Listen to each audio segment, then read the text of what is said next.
Hello everyone, मेरा नाम है अंकित मिश्रा और मैं आज आपके लिए लेकर के आया हूँ एक नया फाइलम जिसका नाम है फाइलम कॉर्डेटा। जी हाँ, जैसा कि आप सब जानते हैं कि अभी तक हमने जिन एनिमल्स के बारे में बात की वो एनिमल्स थे आपके इनवर्टिब्रेट्स, और आज इस वीडियो के अंदर हम बात करेंगे कॉर्डेट्स की। कॉर्डेट्स की अगर हम बात करें तो कॉर्डेट्स अपने साथ कुछ ऐसे फीचर्स लेकर के आते हैं जो हमें आपके इनवर्टिब्रेट्स के अंदर देखने को नहीं मिलते हैं। जैसे कि अगर एग्जाम्पल के तौर पे हम बात करें तो हमारे वो फीचर्स हैं जैसे कि हमारा होता है नोटोकॉर्ड। नोटोकॉर्ड को पाया जाना ही किसी भी एनिमल्स को किंगडम किसी भी एनिमल को फाइलम कॉर्डेट्स में जगह दे देता है। जैसा कि मैंने आपको कहा कि न केवल नोटोकॉर्ड बल्कि कि नर्व कॉर्ड भी डॉर्सल साइड में प्रेजेंट होती है। साथ में यहाँ पे आपको जो कॉर्डेट्स होते हैं उनके अंदर आपको पेयर्ड गिल स्लिट देखने को मिलते हैं। और ये जो स्ट्रक्चर की मैं बात बता रहा हूं ये हमें सबसे प्रिमिटिव टाइप के कॉर्डेट्स के अंदर ये सारे फीचर्स देखने को मिलते हैं। नंबर 1, जैसा कि मैंने कहा, नोटोकॉर्ड का फॉर्मेशन, नर्वकॉर्ड का फॉर्मेशन, पेयर्ड गिल स्लिट्स का फॉर्मेशन। तो ये सारी चीजें जो हैं वो हमें कंप्लीटली देखने को मिलती हैं एक आपके कॉर्डेट्स के अंदर। जनरली जब हम कॉर्डेट्स की बात करते हैं तो कॉर्डेट्स का जो सबसे पहला मेंबर माना जाता है वो उसको हम फिश कह सकते हैं। क्या कह सकते हैं कि वो आपका फिश हो सकता है।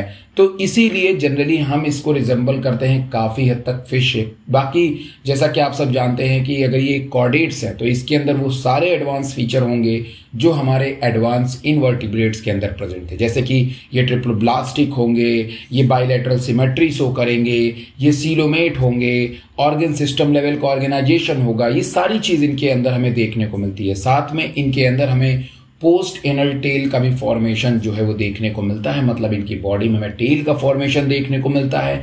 साथ में यहाँ पे आपको क्लोज सर्कुलेटरी सिस्टम देखने को मिलता है। मतलब जैसा कि अभी तक हमने इंसेक्ट वगैरह में देखा हुआ था, जैसे हम लोगों ने फाइलम आर्थ्रोपोडा में देखा हुआ था कि वहां पे ओपन टाइप का सर्कुलेटरी सिस्टम दिख रहा था, लेकिन यहाँ पे ऐसा हमें कुछ भी देखने को नहीं मिलता। यहाँ पे पूरी तरह कोर्स सर्कुलेटरी सिस्टम देखने को मिलता है। साथ में जब आप वर्टिब्रेट्स की बात करेंगे जो कि इन्हीं कॉर्डेट्स में ही आते हैं, तो वर्टिब्रेट्स के अंदर आपको हार्ट का फॉर्मेशन देखने को मिलेगा। तो तमाम तरह के अदर भी जो आपके नए फीचर्स हैं वो कॉर्डेट्स के अंदर इंट्रोड्यूस होंगे।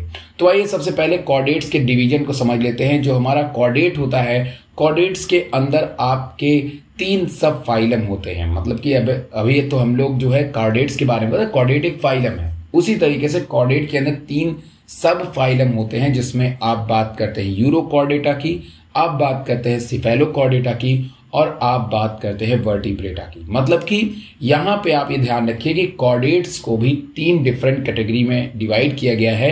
वो भी डिवीजन जो किया गया है वो नोटोकॉर्ड के लोकेशन और उनके ही बेसिस पे किया गया है। जैसे कि यूरोकॉर्ड की जब आप बात करेंगे तो वहां पे जो हमारा नोटोकॉर्ड होता है वो पोस्ट टेल के पास में होता है। ठीक है, ध्यान में रखिएगा कि यूरोकॉर्ड के पास में जो हमारा नोटोकॉर्ड होता है वो केवल और केवल लार्वल टेल्स के अंदर ही देखने को मिलता है। जबकि वहीं पे सिफेलोकॉर्ड की बात करें तो वहां पे नोटोकॉर्ड जो होता है वो पूरा ब्रेन से लेकर के, हेड से लेकर के टेल तक देखने को मिलता है। लेकिन जब हम बात करते हैं अपने तीसरे और सबसे इंपॉर्टेंट मेंबर की जिसके बारे में हमें पढ़ना है, उसके अंदर जब हम बात करते हैं तो वहां पे आपको जो नोटोकॉर्ड का फॉर्मेशन है वो आपको देखने को जनरली मिल जाता है। कहां से कहां तक? एम्ब्रियोनिक स्टेज में तो वो आपका नोटोकॉर्ड होता है। वर्टिब्रेट्स में एम्ब्रियोनिक स्टेज में नोटोकॉर्ड प्रेजेंट होता है, लेकिन जैसे ही आपका वही एम्ब्रियो ग्रो करता है और मैच्योर होकर के एक ऑर्गेनिज्म बनता है तो उस सिचुएशन में वहां पे आपका नोटोकॉर्ड जो है वर्टिब्रल कॉलम बन जाता है, जो या तो कार्टिलेज का बना होता है या तो बोन्स का बना होता है। अगर आप एग्जाम्पल की बात करेंगे तो यूरोकॉर्डेटा में आपको बहुत सारे एग्जाम्पल तो नहीं देखने को मिलते हैं, लेकिन यहाँ पे एक एग्जाम्पल देखने को मिलता है एसिडिया, जो कि आपके एनसीईआरटी में मेंशन है। बाकी सेल्पा भी इसका एक अच्छा एग्जाम्पल है और डोलियोलम भी इसका एक एग्जाम्पल है। जबकि वहीं पे सिफेलोकॉर्डेटा की हम बात करेंगे तो वहां पे आपको एग्जाम्पल के तौर पे देखने को मिलता है ब्रांकियोस्टोमा और साथ में एम्फीऑक्सस। एम्फीऑक्सस एक काफी इंटरेस्टिंग एनिमल है।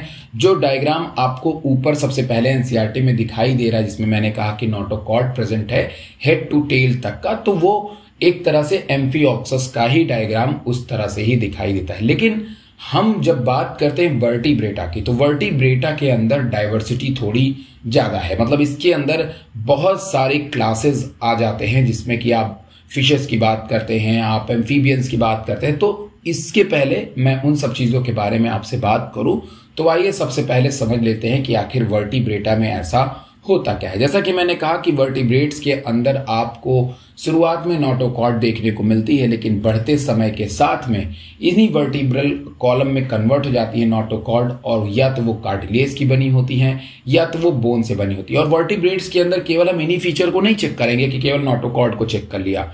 वर्टिब्रेट्स के अंदर हम लोग चेक करेंगे कि कौन से क्लास के वर्टिब्रेट्स के अंदर कौन किस तरीके का हार्ट प्रेजेंट है। साथ में हम ये भी बात करेंगे कि इसके अंदर किडनी कैसे एक्सक्रीशन कर रही है, या तमाम तरह की चीजों के बारे में हम देखेंगे। तो हम पाएंगे कि जैसे जैसे हम अलग अलग क्लासेस की बात कर रहे हैं, उनके ऑर्गन्स में भी डेवलपमेंट देखने को मिल रहा है।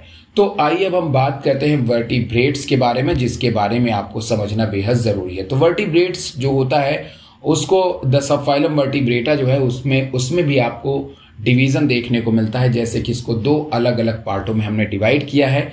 एक तरफ हमने पार्ट में इसको डिवाइड किया हुआ है एग्नेथा, किसको डिवाइड किया है? एग्नेथा में। और दूसरी तरफ हमने डिवाइड किया है नैथोस्टोमेटा। मतलब वर्टिब्रेटा में दो तरह के जीव आते हैं। एक तो ऐसे एनिमल्स होते हैं जिनमें जॉ नहीं होती, जबड़े नहीं होते हैं, और दूसरी तरफ ऐसे एनिमल्स होते हैं जिनमें जबड़े होते हैं। एक बार डिवीजन फिर समझ लीजिए। मैंने क्या बताया आपको? कॉर्डेटा फाइलम था, उसमें 3 कैटेगरीज बनी, 3 सब फाइलम आए। कौन कौन आ गया? नंबर 1 आ गया यूरो, फिर सिफेलो और फिर वर्टिब्रेटा। यूरो और सिफेलो में बहुत कम मेंबर थे, उसको मैंने पहले ही बता के खत्म कर दिया। अब हम लोग आ रहे हैं किसमें? वर्टिब्रेटा में। चूंकि वर्टिब्रेटा एक बड़ा ग्रुप माना जाता है, एक बड़ा सब फाइलम माना जाता है, इसीलिए हम इसको थोड़ा डिटेल में पढ़ेंगे और इसी के अंदर हम लोग आज पूरे टॉपिक को खत्म कर देंगे। पूरे के पूरे एनसीईआरटी वाले इस टॉपिक के ऊपर कॉर्डेटा को पूरा खत्म करने वाले हम आज। थोड़ा इत्मीनान से वीडियो को इसीलिए बना रहा हूं। तो वर्टिब्रेटा को हमने 2 अलग अलग ग्रुप में डिवाइड किया। एक हमने डिवाइड किया एग्नेथा, जिसके अंदर हमने किसको लिया? जिसके अंदर हमने लिया जॉ-लेस फिशेस को। मतलब ऐसी भी फिशेस आपके पास में मौजूद होती है जिनमें जॉ मौजूद नहीं होता है, जैसे कि पेट्रोमाइजोन, माइजिन, जिसके बारे में अभी हम डिटेल में बात करेंगे। साथ में दूसरी तरफ थे आपके नैथोस्टोमेटा, जिसमें ऐसे एनिमल आते थे जिसके अंदर आपको जनरली जो है अलग अलग क्लासेस देखने को मिलते थे। जैसे फिश देखने को मिलते थे जिन्हें आप पाइसेस कहते हैं। साथ में इसके अंदर आपको टेट्रापोडा देखने को मिलते हैं। साथ में इसके अंदर टेट्रापोडा में जब आप आते हैं तो वहां पे आपको एम्फीबिया, रेप्टाइल्स, एप्स और मैमल्स, ये जितने भी फिश से लेकर के मैमल्स तक जितने भी एनिमल है, मतलब पाइसेस से लेकर के मैमल्स तक जितने भी एनिमल हैं, इन सब में जबड़े होते हैं, जॉ होती है। लेकिन वहीं पे अगर हम एग्नेथा की बात करेंगे तो इसके अंदर एक क्लास आता है जिसका नाम है साइक्लोस्टोमेटा। उसके अंदर जॉ नहीं होती है। रिजल्टेंट ये जॉ ना होने के कारण जो हमारे साइक्लोस्टोमेटा की मैं बात कर रहा हूं, साइक्लोस्टोमेटा में जॉ नहीं होता है, इसीलिए ये किसी दूसरी फिश के स्किन से लग करके उनके ब्लड वगैरह को सक करते हैं और साथ में उन्हीं के साथ में तैरते भी हैं। तो उनके ब्लड को जब वो सक करते हैं तो इसीलिए वो बन जाते हैं एक पैरासाइट, एक इक्टोपैरासाइट। जब कोई किसी के स्किन से ब्लड सक कर रहा है या न्यूट्रिएंट ले रहा है तो हम उसको एक्टोपैरासाइट कहते हैं। तो ये इनमें इनके जो माउथ होते हैं उसमें सकर्स मौजूद होते हैं और ये जाते हैं और उसी के स्किन से चिपक जाएंगे किसी भी बड़ी फिश के। मतलब जबड़े नहीं है कि किसी को काटेंगे, जाकर के चिपकेंगे और जाकर के चिपक करके उनसे न्यूट्रिशन वगैरह या ब्लड वगैरह से लेना शुरू कर देते हैं, ब्लड वगैरह लेना शुरू कर देते हैं। दैट इज अ इक्टोपैरासाइट, इनका नेचर होता है। अगर हम इनकी बॉडी की बात करें तो इनकी बॉडी पे आपको गिल स्लेट देखने को मिलेगा। साथ में आपको इसमें इनकी बॉडी पे फिन भी देखने को मिलता है जैसे फिश के अंदर मिलता है। साथ में इनकी बॉडी पे स्केल देखने को मिलता है जैसे फिश में मिलता है। सारे फीचर्स एक फिश की तरह ही इनके अंदर देखने को मिलते हैं। साथ में अगर हम बात करते हैं तो इनके जो वर्टिब्रल कॉलम होते हैं, जैसा कि मैंने कहा कि वर्टिब्रेट्स में वर्टिब्रल कॉलम जो होते हैं वो या तो कार्टिलेज के बनेंगे या तो बोन से। इनके अंदर जो होते हैं वो कार्टिलेज के बने होते हैं वर्टिब्रल कॉलम, और ये एक बहुत इंपॉर्टेंट पॉइंट है। एक बात और ध्यान में रखिएगा कि इनके अंदर जो सर्कुलेटरी सिस्टम होता है वो क्लोज टाइप का होता है, और साइक्लोस्टोम्स जितनी भी इस तरह की फिशेज वगैरह होती हैं ये क्या करती हैं कि ये जनरली मरीन होती हैं, मतलब कि ये जनरली डीप वाटर की तरफ मौजूद होती हैं। लेकिन जब इनको बच्चे को जन्म देना होता था या अंडों को देना होता था, अंडे को जन्म देना होता था, तो ऐसी सिचुएशन में ये क्या काम करती हैं, फ्रेश वाटर की तरफ जाती हैं और फ्रेश वाटर की तरफ जा करके वहां पे आपका स्पॉनिंग करती हैं। स्पॉनिंग करने के बाद जैसे ही वो स्पॉनिंग खत्म कर देती हैं, वो कुछ दिन के लिए वापस लौटती हैं और वापस लौटने के बाद ये मर जाती हैं। मतलब जैसे ही स्पॉनिंग करती हैं, स्पॉनिंग के बाद में इनकी डेथ हो जाती है। फिर वही जो पेट्रोमाइजोन जो बच्चे बन गए, अब फिर वो दोबारा लौट के ओशन की तरफ आते हैं। इनके जो लार्वा होते हैं उनमें आपको मेटामॉर्फोसिस दिखाई देती है और यही लार्वा जब डेवलप कर जाते हैं और नए पेट्रोमाइजोन बन जाते हैं, नई फिश की तरह बन जाते हैं, नया डेवलप हो जाता है, साइक्लोस्टोम्स बन जाते हैं, तो ये दोबारा लौट करके ओशन में आएंगे। फिर उसके बाद जब इनको स्पॉनिंग करनी होगी फिर जाएंगे। तो इसको बोलते हैं फिश माइग्रेशन। क्या कहते हैं? फिश माइग्रेशन कहते हैं। और ये हमें दिखाई देता है पेट्रोमाइजोन और माइजिन, जिसको कि हम लोग हैगफिश के नाम से जानते हैं। अब हम बात करते हैं अपने अगले क्लास की। अब हम जिस क्लास की बात करेंगे, ये क्लास हमारा आता है नैथोस्टोमेटा के अंदर। नैथोस्टोमेटा की जब हम बात करते हैं तो नैथोस्टोमेटा के अंदर हमारी ऐसी फिशेज आती हैं जिसमें जॉज प्रेजेंट होते हैं, जिनमें जॉ क्या होते हैं? प्रेजेंट होते हैं और पाइसेस कहलाती है। अब ये नैथोस्टोमेटा में सबसे पहला जो मेंबर होता है वो पाइसेस होता है। मतलब इसके अंदर हम फिश की बात करते हैं। फिश जनरली हमको दो तरह की देखने को मिलती है। एक फिश हमें देखने को मिलती है कॉन्ड्रिक्थीज और दूसरी फिश हमें देखने को मिलती है ऑस्ट्रिक्थीज। दरअसल ये कॉन्ड्रिक्थीज और ऑस्ट्रिक्थीज कुछ है नहीं। इसके अंदर हम बस इतनी सी बातें करेंगे कि जो हमारा कॉन्ड्रिक्थीज होता है वो जनरली कार्टिलेज का बना होता है। मतलब जो इनका पूरा का पूरा जो एक्सोस्केलेटन होता है वो जनरली एंडोस्केलेटन होता है, वो जनरली कार्टिलेज का बना होता है। जबकि वहीं पे अगर हम लोग बात किसकी करें, बात अगर हम दूसरी तरफ जो है करते हैं ऑस्ट्रिक्थीज की, तो वहां पे एंडोस्केलेटन वगैरह जो है वो किसका बना होता है? वो जनरली बना होता है आपका बोन से। तो यहाँ पे दो तरह की फिश होती है। एक कार्टिलेजिनस फिश होती है जिसे हम कॉन्ड्रिक्थीज कहते हैं, और एक आपकी होती है बोनी फिश जिसे हम लोग ऑस्ट्रिक्थीज कहते हैं। यहाँ पे माउथ को लेकर के बहुत ही ज्यादा सही चीज बताया गया है। अगर आप कार्टिलेजिनस फिश की बात करेंगे या आप कॉन्ड्रिक्थीज की बात करेंगे, उसमें जो माउथ होता है वो नीचे की तरफ होता है। मतलब जैसे मान लो ये फिश का मुंह है तो वो सामने फ्रंट पे नहीं होता है, वो नीचे साइड में होता है। जैसे शार्क के अंदर हम लोग को जनरली आपको बगल में देखने को मिल जाएगा, अगर डायग्राम मैंने लगाया होगा तो बगल में आपको देखने को मिल जाए, आपकी किताब में भी देखने को मिल जाएगा। तो माउथ इनका वेंट्रल साइड की तरफ मौजूद होता है। नोटोकॉर्ड पूरी लाइफ इनमें मौजूद होता है। ठीक है, तो वर्टिब्रेट्स हैं तो नोटोकॉर्ड तकरीबन पूरी लाइफ इनके अंदर देखने को मिलता है। गिल स्लिट भी मौजूद होते हैं, लेकिन गिल स्लिट में ओपरकुलम नहीं होते। मतलब गिल स्लिट को क्लोज करने वाले जो ओपरकुलम होते हैं वो यहाँ पे देखने को नहीं मिलते हैं। इनकी स्किन काफी टफ होती है। वहीं पे अगर हम बात करते हैं तो इनकी बॉडी के ऊपर एक स्केल पाया जाता है। याद रखिएगा, स्केल हर तरीके के फिश में पाया जाता है। किसी में प्लेक्वाइड स्केल होता है और किसी में टेनॉइड स्केल होता है। तो ये टाइप ऑफ स्केल्स होते हैं जो हमारे फिश के स्किन के ऊपर देखने को मिलते हैं। तो इनकी स्किन काफी टफ होती है और उसमें छोटे छोटे प्लेक्वाइड स्केल हमें देखने को मिलते हैं। और यही प्लेक्वाइड स्केल जो है, teeth are modified placoid scale which are backwardly directed. अगर आप इनके स्ट्रक्चर को देखोगे, टीथ वगैरह को देखोगे इनके, तो they are also a placoid scale जो इनके माउथ के पोर्शन के पास में मौजूद होते हैं। इनके जबड़े बेहद मजबूत होते हैं। जैसे कि एग्जांपल के तौर पे मैंने आपको शार्क के बारे में बताया, ये बहुत प्रेडेशियस होते हैं, मतलब काफी खतरनाक फिशेस के अंदर आते हैं। इनके अंदर आपको एयर ब्लैडर नहीं देखने को मिलता है, इसीलिए ये एक जगह स्टेबल सर्वाइव नहीं कर सकती हैं वाटर में, इसीलिए ये हमेशा वाटर में तैरती रहती हैं। और एक सी चीज और होता है कि ये अगर ये लगातार तैरेंगी नहीं तो ये अपने आप को बचा नहीं पाएंगी और ये फट जाएंगी। मतलब इनके ऊपर पानी का प्रेशर बहुत ज्यादा हो जाएगा, इसीलिए ये हमेशा तैरती रहती हैं और इसी कारण से ये पानी में होल्ड नहीं कर सकती हैं। हेयर हार्ट जो होता है जनरली फिशेस के अंदर वो 2 चैम्बर ही देखने को मिलता है, उसमें कोई दिक्कत ही नहीं है। और हार्ट में आपके एक आर्ट्रियम होता है और एक आपको वेंट्रिकल देखने को मिलता है। कई ऐसी फिशेस हैं जो काफी अलग होती है, जैसे कि इलेक्ट्रिक फिश होती है जिसको कि हम लोग जनरली टॉर्पीडो कहते हैं। और ये अपने किसी भी मतलब एनिमल से बचने के लिए, खुद के डिफेंस के लिए ये अपने जो है करंट रिलीज करती हैं, इलेक्ट्रिक शॉक रिलीज करती है ताकि अपने आप को बचा सके। इसी तरह से कुछ फिश होती हैं जो पॉइजन स्टिंग होती है जिनके पास में, और इसको हम लोग स्टिंग रे कहते हैं। ये सभी कोल्ड ब्लडेड होते हैं। कैसे होते हैं? कोल्ड ब्लडेड एनिमल हैं।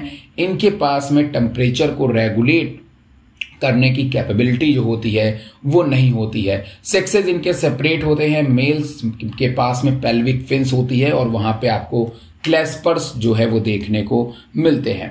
दे हैव इंटरनल फर्टिलाइजेशन, इनके अंदर इंटरनल फर्टिलाइजेशन देखने को मिलता है कार्टिलेजिनस फिश के अंदर। ये बहुत ही इंपॉर्टेंट चीज है, इसको ध्यान में रखिएगा कि जितनी भी कार्टिलेजिनस फिश है उनके अंदर आपको इंटरनल फर्टिलाइजेशन देखने को मिलता है। And many of them are viviparous, और इसमें कई ऐसी फिशेस भी होती हैं जो जनरली डायरेक्ट बच्चों को जन्म देती हैं, विविपेरस कहलाते हैं। एग्जाम्पल के तौर पे अगर हम बात करेंगे तो कुछ एग्जाम्पल कार्टिलेजिनस फिशेस की हैं, जैसे कि स्कॉलियोडॉन है, आपका प्रिस्टिस है, कॉर्कोरोडोन है, ट्राइगॉन है। ये सभी के सभी अलग अलग फिशेस हैं और इनके कॉमन नेम जरूर याद रखिएगा, जैसे कि डॉग फिश स्कॉलियोडॉन को कहते हैं, प्रिस्टिस सॉफिस, और कॉन्क्रोडॉन जो कि बहुत बड़ी शार्क होती हैं, that is a great white shark, और ट्राइगन जो होती हैं उनको हम लोग जनरली स्ट्रिंग रे के नाम से जानते हैं। अब आते हैं अपने दूसरे क्लास में, मतलब कि फिश की ही एक दूसरी क्लास है जिसका नाम है ऑस्टिकथ्वीज, बोले तो बोनी। आइए दोनों को अगर हम कंपेयर करते हैं तो उनका जो इंडोस्केलेटन था वो दरअसल बना हुआ था कार्टिलेज का, इनका बना रहेगा बोन का। इनके जो गिल स्लिट होते हैं, जो माउथ पोर्शन होता है, वहां पे आपको ओपरकुलम देखने को मिलता है। इनकी बॉडी स्ट्रीमलाइन होती है, स्ट्रीमलाइन होने के कारण और इनकी बॉडी में एयर ब्लैडर होने के कारण ये बहुत ही आसानी से वाटर पे स्टेबल खड़ी रह सकती हैं। मतलब इनके अंदर आपको बायोन्सी देखने को मिलती है, जबकि उनके अंदर हमें देखने को नहीं मिलती है। हार्ट दोनों में सेम टू सेम होता है, 2 चैम्बर ही यहां पे भी देखने को मिलता है। ये भी कोल्ड ब्लडेड होते हैं, वो भी कोल्ड ब्लडेड होते हैं, सेक्सेस सेपरेट होते हैं, मतलब मेल फीमेल अलग अलग हो सकते हैं। फर्टिलाइजेशन अब इनके अंदर एक्सटर्नल देखने को मिलता है, तो वो फीचर जो दोनों में अलग अलग हैं उसको आप मार्क्स कर लीजिएगा। उनके अंदर फर्टिलाइजेशन इंटरनल था, लेकिन इनके अंदर आपको फर्टिलाइजेशन एक्सटर्नल देखने को मिलता है। वहां पे आपको विविपैरिटी देखने को मिलती थी, लेकिन यहां पे ज्यादातर आपको ओविपेरस मतलब अंडे के जन्म देते हुए दिखाई देंगे। साथ में डेवलपमेंट की बात करें तो यहाँ पे कोई लार्वल स्टेज मौजूद नहीं होती है। एग्जाम्पल की बात करें तो मरीन फिश के अंदर आप आएंगे तो एक फ्लाइंग फिश होती है जिसको कि जनरली हम लोग एक्जोसीटस कहते हैं। फिर उसके बाद सी हॉर्स आता है जिसको हिप्पोकैम्पस कहते हैं, scientific name hippocampus. Fresh water में रहने वाली फिश है जिनको लोग बहुत खाना भी पसंद करते हैं, लेबियो रोहू या रोहिता इसको बोलते हैं, लेबियो रोहिता। और उसके बाद में कतला आती है, कतला भी लोग खाते हैं, क्लैरियस भी खाते हैं। एक्वेरियम की बात करें तो कुछ मतलब ये सभी फ्रेश वाटर हैं, तो जनरली लोग इनको पकड़ते हैं और बेचते हैं मार्केट के अंदर। एक्वेरियम की बात करें तो आपने एक ब्लैक कलर की फिश देखी होगी, उसको हम लोग बेटा कहते हैं, उसको बहुत ही ज्यादा लोग पालते हैं। साथ में एक फिश होती है जिसका फ्रॉग जैसा नीचे की तरफ होता है, वो आपका होता है टेरोफाइलम, जो कि बगल में अगर डायग्राम लगा पाऊंगा तो लगा दिया होगा। अब हम बात करते हैं अपने अगले क्लास की जिसका नाम है एम्फीबिया। अब आइए एम्फीबिया के कुछ इंटरेस्टिंग फीचर्स के बारे में बात कर लेते हैं। देखिए जैसा कि हम सब जानते हैं कि एम्फीबिया में एक चीज बहुत अच्छी होती है कि ये दोनों तरह के एनवायरमेंट में सरवाइव कर सकते हैं। कुछ लैंड्स पे भी रह सकते हैं, कुछ लैंड्स और वाटर दोनों में रह सकते हैं, और कुछ जनरली आपके वाटर में सरवाइव करते हैं। लेकिन यहाँ पे एम्फीबियंस के जो मेंबर होते हैं वो हमें इतने ज्यादा पता नहीं होते, लेकिन तब भी काफी हद तक इनके काफी मेंबर होते हैं। जैसे आपकी इक्थियोफिश होती है, आपकी सैलमेंडर होता है, फ्रॉग होता है, हाइला होता है। तो that is a different kinds of amphibians जो हमारे आसपास मौजूद होते हैं। अब जाहिर तौर पे अगर ये वाटर में भी सरवाइव कर रहे हैं, लैंड्स पे भी सरवाइव कर रहे हैं, तो रेस्पायरेशन के लिए इनके पास में काफी हद तक काफी चीजें हमें देखने को मिलती है। जैसे बहुत सारे ऐसे होते हैं जो स्किन के थ्रू रेस्पायरेशन करते हैं, और बहुत सारे लंग्स और गिल्स के थ्रू भी रेस्पायरेशन करते हैं। तो जो वाटर में रहते हैं वो गिल्स की तरह करते हैं, लेकिन अगर आप फ्रॉग की बात करें तो फ्रॉग जो है वो स्किन और लंग्स दोनों तरीके से रेस्पायरेशन जो है वो कर सकता है। तो फ्रॉग के अंदर आपको एक स्पेशल क्वालिटी देखने को मिलती है, इनकी बॉडी 2 पार्ट में अलग होती है, एक हेड होता है और एक ट्रंक होता है। किसी किसी में आपको टेल का फॉर्मेशन जो है वो देखने को मिल सकता है। ज्यादातर में बॉडी इन्हीं 2 पार्ट में डिवाइड होती है, और इनके पास में ज्यादातर में मोस्टली में आपको 2 पेयर लिम्ब देखने को मिलते हैं, मतलब टोटल 4 पैर इनके अंदर आपको देखने को मिलती है। इनके बॉडी के ऊपर कोई भी स्केल नहीं देखने को मिलती, बिल्कुल चिकनी सी स्मूथ बॉडी होती है।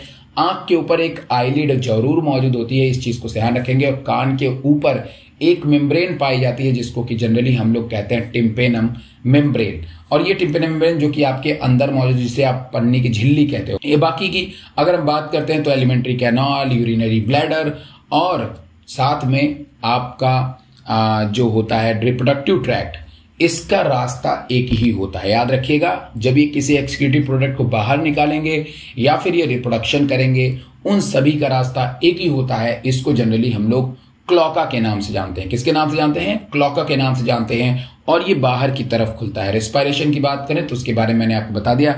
हार्ट यहाँ पे आपको 3 चेंबर देखने को मिलते हैं, 2 आर्ट्रियम, 1 वेंट्रिकल यहाँ पे देखने को मिलता है। ये भी जनरली कोल्ड ब्लडेड होते हैं, मतलब ये भी अपनी बॉडी के टेम्परेचर को कांस्टेंट नहीं रख सकते हैं। इसीलिए जब ठंडी वगैरह का टाइम पड़ता है या फिर टेम्परेचर बहुत ज्यादा हॉट या कोल्ड हो जाता है तो ऐसे सिचुएशन में ये अपने आप को इनएक्टिव कर ले जाते हैं। सेक्सेस सेपरेट होते हैं, मेल फीमेल अलग होते हैं। फर्टिलाइजेशन एक्सटर्नल देखने को मिलता है, जैसे आप फ्रॉग में देखते हैं, फ्रॉग अपने अंडों को ऊपर रखता है, तो इस तरीके से ये अंडों को जन्म देते हैं। और किसी किसी में आपको लार्वल डेवलपमेंट देखने को मिलता है, जैसे कि फ्रॉग के अंदर हम लोग टैडपोल लार्वा की बात करते हैं। एग्जाम्पल की बात करें तो यहाँ पे ब्यूफो टोड, राना टिग्रीना जिसको हम फ्रॉग कहते हैं, हाइला ट्री फ्रॉग कहते हैं, बहुत खूबसूरत होते हैं। सैलामेंडर, ये भी आपका बिल्कुल छिपकली जैसा दिखता है, येलो और ब्लैक कलर में होता है। येलो वैसे ब्लैक होता है, येलो येलो कलर के पैचेस होते हैं। इक्थियोफिश दिखने में एक सांप जैसा दिखता है, बट दैट इज अ इक्थियोफिश जिसमें आपको लिम्ब मतलब पैर देखने को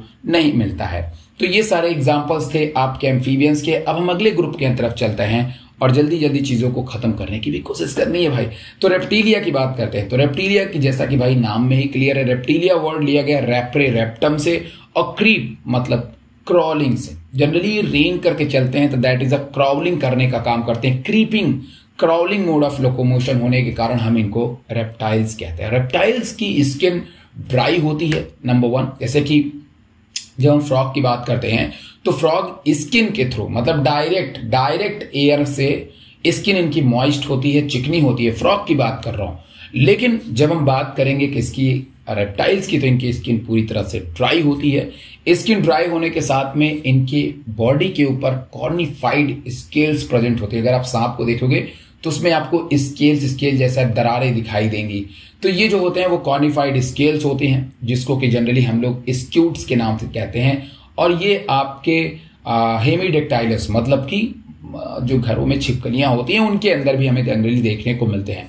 do not have external ear opening, वहां पे कोई भी आपको एक्सटर्नल ईयर जैसी चीज देखने को नहीं मिलती है।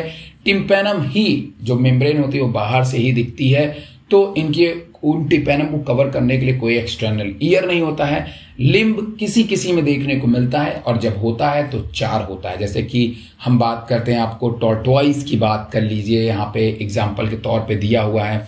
उसी तरीके से आप कैमलियन की बात कर लीजिए, लिजर्ड की बात कर लीजिए। ये सभी किसके अंदर आते हैं? ये सभी रेप्टाइल्स के अंदर आते हैं। लेकिन हम इनको बता देते हैं कि भाई ये दरअसल जो है इनके अंदर आपको 4 पैर देखने को मिलते हैं। हार्ट ज्यादातर रेप्टाइल्स में 3 चैम्बर होते हैं, लेकिन क्रोकोडाइल के अंदर आपको 4 चैम्बर हार्ट देखने को मिलते हैं। रेप्टाइल्स होते हैं वो पोइकिलोथर्म्स होते हैं, ये भी आपके कोल्ड ब्लडेड की तरह होते हैं। ठंडी गर्मी मतलब जिस समय आपका ठंडी बहुत ज्यादा पड़ती है तो भाई साहब ये चले जाते हैं दरअसल गर्म किसी बिल में और अपने आप को हाइबरनेट कर ले जाते हैं। और जब टेम्परेचर इनके अनुकूल होता है तो ये बाहर निकलते हैं। स्नेक और लिजर्ड होते हैं, उनके स्किन के ऊपर जैसा कि मैंने कहा स्केल्स आपको देखने को मिलती है। सेक्सेस सेपरेट होते हैं, सेक्सेस सभी में सेपरेट होते हैं भाई। अभी बाइसेक्सुअल का टाइम खत्म हो चुका है। फर्टिलाइजेशन इंटरनल इनके अंदर देखने को मिलता है। They are oviparous and development is direct. यहाँ पे जो आपको डेवलपमेंट है वो बिल्कुल आपको डायरेक्ट देखने को मिलता है, कोई भी लार्वल स्टेज प्रेजेंट नहीं है। एग्जाम्पल के तौर पर टर्टल आपको देखने को मिलता है, that is a clone. Tortoise आपको देखने को मिलता है, टेस्ट्यूडो। कैमलियन देखने को मिलता है, गिरगिट या ट्री लिजर्ड। कैलोट्स देखने को मिलता है, garden lizard. Crocodile, alligator, Hemidactylus जो कि वॉल लिजर्ड होता है। पॉइजनस स्नेक जैसे कि नाजा जिसको हम लोग कोबरा कहते हैं, और साथ में बैंगरस या करैथ या वाइपेरा वाइपर, ये सभी सांपों की प्रजातियां हैं जो कि जनरली आपके रेप्टाइल्स को इंडिकेट करती हैं। साथ में आप ये भी ध्यान रखिएगा कि जो आपका डायनासोर है वो भी इसी का मेंबर है। अब आ जाते हैं अपने अगले क्लास की तरफ, और अगली क्लास हमारी बड़ी इंपॉर्टेंट है। इसका नाम मतलब ये है कि इसके अंदर कुछ ऐसे फीचर हैं जिनको आपको हमेशा याद रखना है। नंबर 1 हाईलाइट करके चलिएगा कि बर्ड्स के अंदर पहली चीज तो ध्यान रखिएगा कि इनके जो आगे के पैर होते हैं, मतलब आगे के जो हाथ होते हैं, वो कन्वर्ट हो जाते हैं विंग्स में। किस में कन्वर्ट हो जाते हैं? विंग्स में कन्वर्ट हो जाते हैं। तो ये चीज इनको थोड़ी सी खास बनाती है। इनकी बोन्स बहुत हल्की होती है, और बोन्स हल्की होने के कारण ये उड़ सकती हैं। तो ज्यादातर बर्ड्स जो हैं वो उड़ सकती हैं, मोस्टली बर्ड, बट कुछ ऐसी बर्ड्स हैं जो उड़ नहीं सकती हैं। जैसे कि अगर हम शुतुरमुर्ग की बात करें तो वो हमारा एक फ्लाइटलेस बर्ड के अंदर आता है। ऑस्ट्रिच की अगर हम बात करते हैं तो इनके बॉडी के ऊपर आपको छोटे छोटे जो है बालों जैसे स्ट्रक्चर देखने को मिलता है, जिनसे कि हम लोग जनरली फीदर का नाम देते हैं। दे पॉजेज अ बीक, इनके पास में चोंच होती है और चोंच भी अलग अलग नेचर की होती है, डिपेंड करता है कि चिड़िया खाती क्या है। जो मीट खाती हैं उनके चोंच का डिजाइन थोड़ी अलग होती है, जो सीड खाती हैं उनकी डिजाइन थोड़ी सी अलग होती है। तो हर किसी के डिजाइन अलग अलग होते हैं। इनके जो फोर लिम्ब होते हैं, मतलब जो आगे वाले लिम्स होते हैं, वो दरअसल विंग्स में कन्वर्ट हो जाते हैं। हिंड लिम्स पैर की तरह काम करते हैं, और जब आप हिंड लिम्स को देखोगे तो उसमें स्केल्स दिखाई देगी। स्केल्स मतलब दरारें जैसी, दरार सी स्किन, जैसे आप अपनी स्किन पे देखोगे ना, जूम करके बहुत ज्यादा देखोगे तो स्किन ऐसा लगेगा कि कोई दरारें हैं, वैसे ही दरारें उनकी स्किन के ऊपर देखने को मिलती हैं, उनमें भी स्केल देखने को मिलती है। और इसका इस्तेमाल, जो पैर है उसका इस्तेमाल ये ब्रांच को पकड़ने और हर चीजों के लिए करते हैं, स्विमिंग के लिए भी कर लेते हैं। स्किन इनकी ड्राई होती है, कोई ग्लैंड मौजूद नहीं होता है, ऑयल ग्लैंड बस प्रेजेंट होता है, बाकी स्वेट ग्लैंड वगैरह प्रेजेंट नहीं होता है। पता चला उड़ते उड़ते पसीना निकलने लगे, बर्ड बेचारी भारी हो जाए, डूब के मर जाए, तो इसीलिए ये सारी चीजें हमें इसके अंदर देखने को नहीं मिलती। इनका जो एंडोस्केलेटन होता है, मतलब जो बोन्स वगैरह होता है, वो पूरी तरीके से ऑसिफाइड होता है, बोनी होता है, लेकिन ये बोन्स खोखले होते हैं, और खोखले होने के कारण ही ये काफी दूर तक उड़ सकते हैं। तो खोखले बोन्स को जनरली हम लोग न्यूमैटिक बोन के नाम से जानते हैं। तो पूछ लेता है सवाल कि न्यूमैटिक बोन का एग्जांपल क्या है, तो वो होता है बर्ड्स। डायजेस्टिव ट्रैक्ट की बात करें तो bird has additional chamber, birds के पास में 4 चैम्बर हार्ट आपको देखने को मिलता है। साथ में अगर हम इनके इंटरनल स्ट्रक्चर की बात करते हैं तो इनके इंटरनल स्ट्रक्चर के अंदर इंटेस्टाइन, स्टमक की बात नहीं करेंगे, यहां पे आपको क्रॉप और गिजार्ड देखने को मिलता है, जिसके अंदर ये अपने फूड को डाइजेस्ट करते हैं। तो डाइजेस्टिव सिस्टम इनके अंदर एक अलग चैम्बर देखने को मिलता है, मतलब स्टमक और इंटेस्टाइन को छोड़कर कुछ अलग भी चीजें इनके अंदर होती हैं, जैसे कि आपकी क्रॉप एंड गिजार्ड, जिसके अंदर ये फूड को डाइजेस्ट करने में मदद करते हैं। लेकिन सेम जैसे कि मैंने आपको बताया कि इनका भी एक्सक्रीटरी सिस्टम, मतलब जैसे हमारे अंदर एनस अलग है और यूरिनरी और यूरेथ्रा अलग है। एक आपका यूरिन बाहर निकालता है, एक आपका फीसस बाहर निकालता है, लेकिन इनके अंदर क्या है, इनके अंदर दोनों चीजें एक ही जगह से निकलेंगी, जिसको कि हम लोग क्लोका के नाम से जानते हैं। हार्ट इनके अंदर 4 चैम्बर होते हैं, और ये जनरली वार्म ब्लडेड होते हैं, होम्योथर्मस होते हैं, मतलब कि ये अपने बॉडी के टेम्परेचर को मेंटेन रख सकते हैं, मतलब हमारी तरह है ये। रेस्पिरेशन की बात करें तो रेस्पिरेशन के लिए यहाँ पे आपको लंग्स देखने को मिलता है। इनके जो एयर सैक्स होते हैं वो लंग्स से कनेक्टेड होते हैं, और जनरली जैसा कि आपको पता है कि जो आपके एयर सैक्स होते हैं वो ब्लड से कनेक्ट होते हैं, ब्लड के अंदर ऑक्सीजन जाती है और फिर ट्रांसपोर्ट होती है। सेक्स से सेपरेट होते हैं, फर्टिलाइजेशन इंटरनल होता है, they are oviparous and development is direct. ये भी आपके अंडे को जन्म देते हैं, लेकिन डेवलपमेंट में कोई भी लार्वल स्टेज नहीं होती है। बाकी बर्ड्स के बहुत सारे नाम है, कुछ नाम जो किताब में मेंशन है वो देख लीजिएगा। कार्वस क्रो, कोलुम्बा पिजन, फिस्ट आपका है साइडोक्यूला पैरट, और आपका है स्ट्रूथियो, ऑस्ट्रिच, पावो। इस तरीके से बहुत सारे बर्ड्स हैं जो एग्जाम्पल में है, आपके एनसीईआरटी में एक बार रीड कर लीजिएगा। अब हम लोग आपके आज के आखिरी मेंबर की तरफ बात करते हैं, जिसका नाम है मैमेलिया। मैमेलिया के बारे में आप सभी लोग बहुत अच्छी तरह जानते हैं, और दुनिया के हर एक कोने में, हर एक तरह के हैबिटेट में मैमेलिया प्रेजेंट होते हैं, चाहे वाटर हो, चाहे लैंड हो, चाहे एयर हो, उड़ भी सकते हैं, जमीन में भी रह सकते हैं, हर जगह। भाई बात समझ में आया? तो मैमेलिया एक बहुत ही ज्यादा, बहुत सारी वेराइटी वाले हैबिटेट्स में रहते हैं, चाहे फिर वो पोलर की बात करें, कहीं पे भी हम बात करें। ये मैमेलिया ग्रुप को मैमेलिया में रखने के लिए जो सबसे मेन कैरेक्टर होता है वो होता है मेमोरी ग्लैंड का पाया जाना।